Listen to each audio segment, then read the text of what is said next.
Hey everyone, Grayson the Bard here, and welcome back to Day 11 of the Hunt a Day Challenge. Still in the midst of seasonal allergy fun times, so this ramble may be a little bit shorter than my already kind of short rambles. We'll see. Doing another multiplayer hunt today, this time taking down the Queen of the Land and Queen of the Monster Hunter logo, Rathian, who in this hunt proves to be a lesson in why even if you have hunted the same monster hundreds and hundreds and hundreds of times as I at this point have Rathian, you never should underestimate them, and there's a good chance that they'll still trip you up in something and cause you to cart. This is actually something that I really noticed in Rise that I didn't notice when I was playing through it the first time, but that jump from low rank, even late low rank, to high rank hunts can be a bit brutal. I think low rank is just so, you can smash your face into the monster, you can blast through it without much, that you become kind of overconfident in your abilities, and you're like, I can take on anything, there's no problem, nothing's ever gonna hurt me. And then you get to high rank, and oh no, I do need to pay attention to these monsters' patterns, and I do need to, when I get poisoned, not just try and power through it for the sake of uptime and DPS, I need to actually clear it in time. Playing through Rise again on this secondary character after spending so much time in Sunbreak, I actually really do appreciate how it does the progression from low rank to high rank to master rank, even though I still think that in general Monster Hunter World is a better low rank to end game progression in terms of like how the monsters ramp up and how you're introduced to new locales and stuff like that. But yeah, I'm really glad I'm playing through Rise again. I think it gives me a new appreciation of what I missed out the first time I played it. Including Rathian. I really like how this game sped her up. Do you like that segue? Was it a good segue? I really like how this game, sped her up to match the speed of the hunter while still keeping a lot of those moves that we know and love. Still feels distinctively like Rathian. There's nothing that really changes, aside from her just being a little bit more aggressive. I could still do without that move she does, where she just runs around the arena and just dashes back and forth. That is still annoying as hell. But other than that, I think this version of Rathian is my favorite version of the fight itself, except for the fact that when you cut off her tail, she can still poison you. That was, I think, the best thing that World did when it came to monsters like Rathian, was when you get rid of the part that does a specific thing, they can no longer do that specific thing. And with how much emphasis Wilds is placing on naturalism, I know for a fact that that's going to be back when Rathian comes back.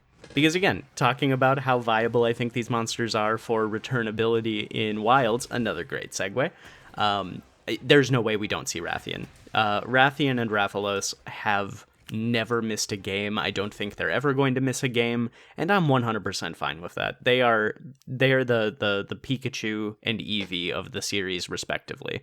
And every time I fight them in a new game and see what new moves they bring to the table, take a look at what their new models look like, it is like coming home. Could I maybe do without the subspecies and the rare species of the Wraths coming back? Yes, absolutely. I think we don't need to have gold Rathian and silver Rathalos in every single game. They can hang out on the bench for a while, and we can get some new cool endgame versions of regular monsters. So I guess last time when we did the Malzeno video, I kind of set the expectation of a blank out of 10 ranking system for how likely the monsters are to return, and that was unintentional. Sometimes my mouth moves faster than my brain, but I'm gonna stick with it. Rathian is 100 out of 10. We are never not going to see Rathian. Rathian is eternal. Rathian is forever. We are all love Rathian. We are all worship Rathian. Praise Rathian forever. Watch me be completely wrong, and this is the one game that she doesn't appear in.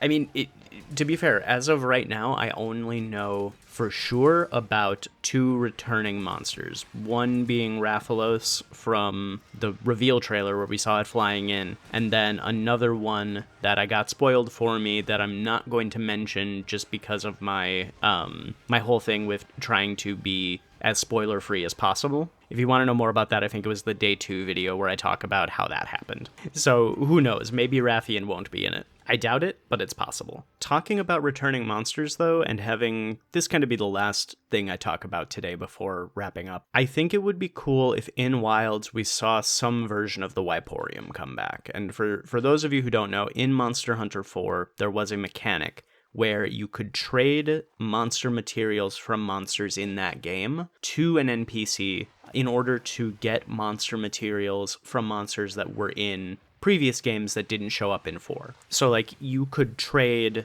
parts from an Elder Dragon that showed up in 4U in order to get parts from the end game boss monster of 3 Ultimate, and then use it to make that armor from the game, even though that monster didn't show up. And I think that would be really cool to see again, because there are so many monsters that people love and want to return, but you really can't guarantee that they're all going to show up, that they're all going to get there. You can't make everyone happy. Like, as much as I love Duramboros, as much as I want to see Duramboros again, as much as I want to see Lagiacrus again, as much as I would love to see, like, one of the Sand Whales, or Sideus, or Kurapeko, anything from Monster Hunter 3 Ultimate, really, Giganox, the different species of Agnakdor, if we don't see them again, that's 100% fine if that's not, the vibe the developers want.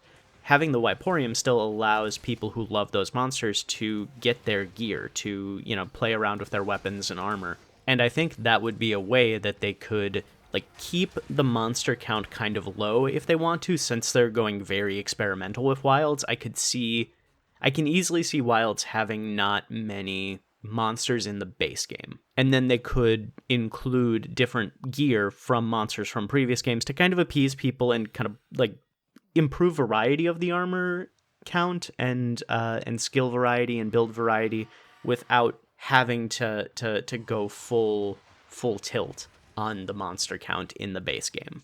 I can talk more about this later. Again, the nature of these videos is that I just let whatever comes to my mind when I'm thinking about the hunts that I did. So I might talk about it later when I have more time to think about how that could look in Monster Hunter Wilds instead of just a direct transplant of the system from Monster Hunter 4 Ultimate.